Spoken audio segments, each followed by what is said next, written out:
Yeah, what's up, kings and queens? We're back again, and as usual, we're going to the Mewa case just to see what sense can we make out of it. Now, it's not making sense lately. The brigadier is on the stand, and it's a shame. What we are hearing there, it's a shame. Just the fact that he still thinks that there's 4% or whatever percent he thinks there is regions that he's talking about that includes accused number 4 in the DNA sample, in the DNA of the head. Wow, wow, just wow. I don't know how to view that. I don't know how to view that because we're just waiting to see if the judge will bite. But the judge must what he said about DNA. He also said inconclusive. So we don't know. We will see what's the finality.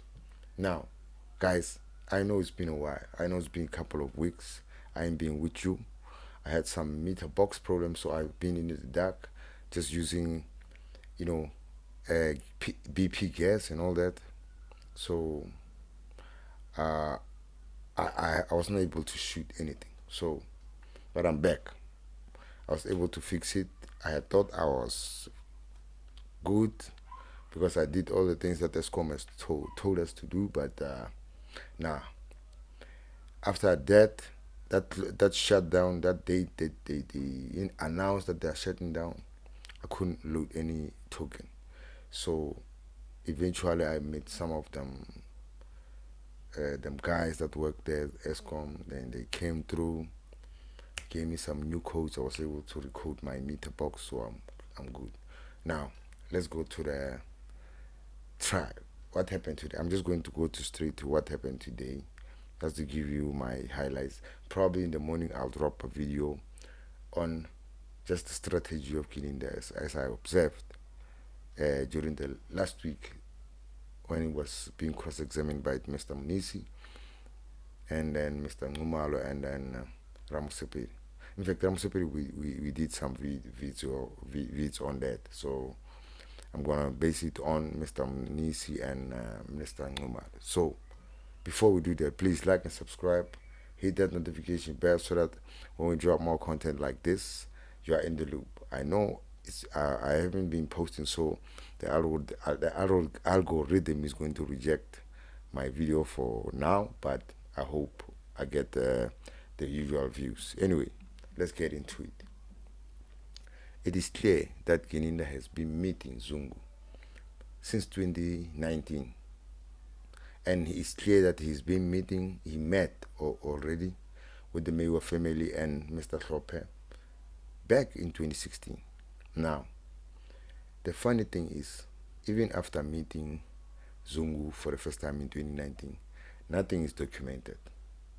That meeting is never documented, and he claims that it was done in a diary.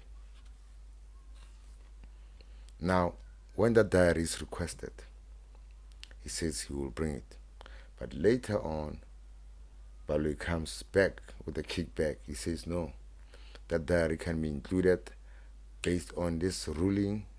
He comes with a case law, constitutional whatever, judgment, and then Judge Rata allows it. And then happily so, he was so gleefully accepting it as the fact that no, I can't overrule it.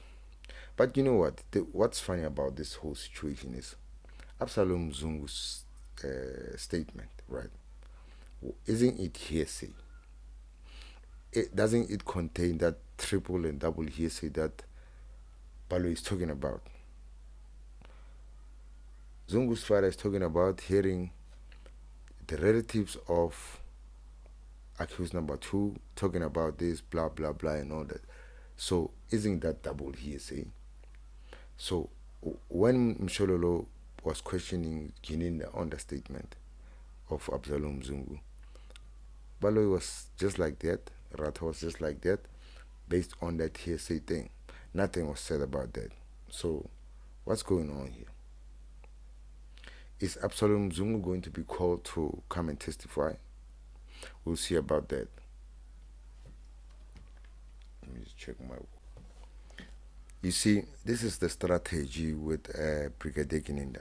every time he's confronted on a meeting or an interview he held with a suspect or a witness or anybody else concerning this case, might be the generals, his superiors, he will say, no, I recorded it. When he's asked if he recorded that.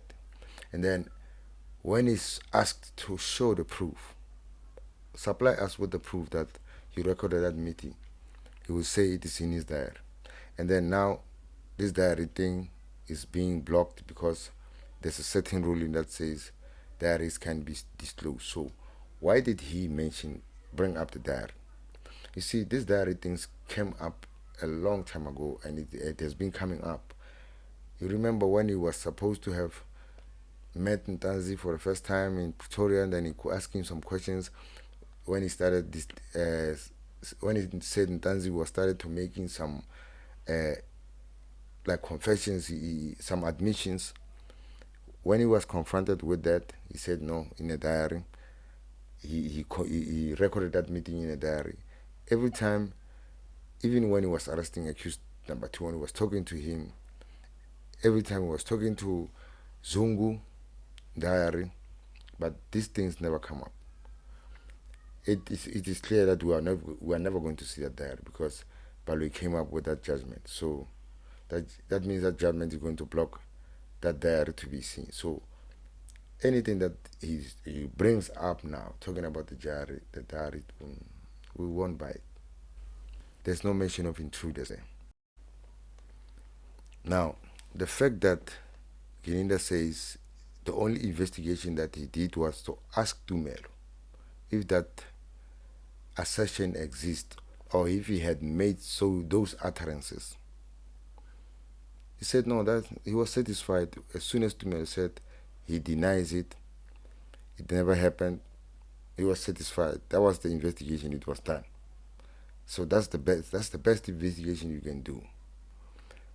I mean, wasn't it more proper to get the 205s of Mr Hlhope so that you can satisfy yourself, okay, if he's claiming the call that he claims was made from the clinics or from around that area, the hospital, because there are towers there, right? You've been mentioning towers in the accused evidence. Now, you couldn't go to that length. Just get the 205s, satisfy yourself, and say, okay, yeah, no, I believe you now, Tumelo. There's nothing called, there's no call like that in Mr. Hlhope's 205s. But nah, nothing like that was done. He's just gonna buy Tumelo's statement. That's it.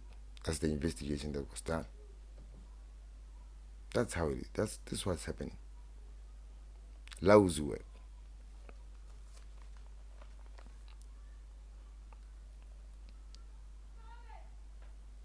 Now, the fact that Khoza is mentioned, Dr. Ivan Khoza is mentioned in Sfiso Meyiwa's statement, right?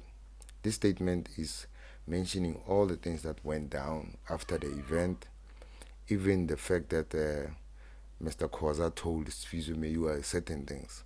Now Balui stands up and says that's double hearsay. Because if they're not going to call those people, it can't be allowed. What if they want to call them? Because Msololo said she will call Sfiso Meyiwa, she will call Warrant Officer Makubu, and she will call Mr. Hlhope, all those people that the statements were tendered. And then on the fact that Khoza is mentioned, it is mentioned by Balui. You have to realize that Balui is picking up the same paragraph that Msololo never mentioned. Msololo never questioned Gininda on that Khoza paragraph, but he decided to bring it up just to pull that triple hearsay story.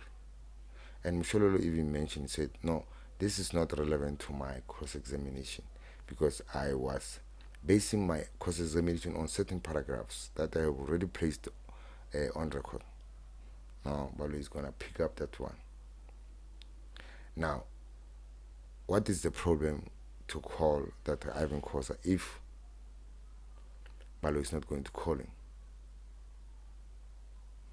Obviously, he wanted to block that statement of Sfiso Meyiwa, but he got denied. It will be provincially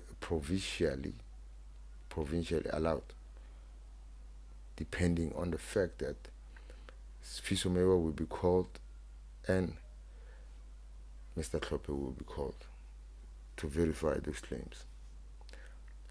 Anyway, I'm wondering if in the same breath,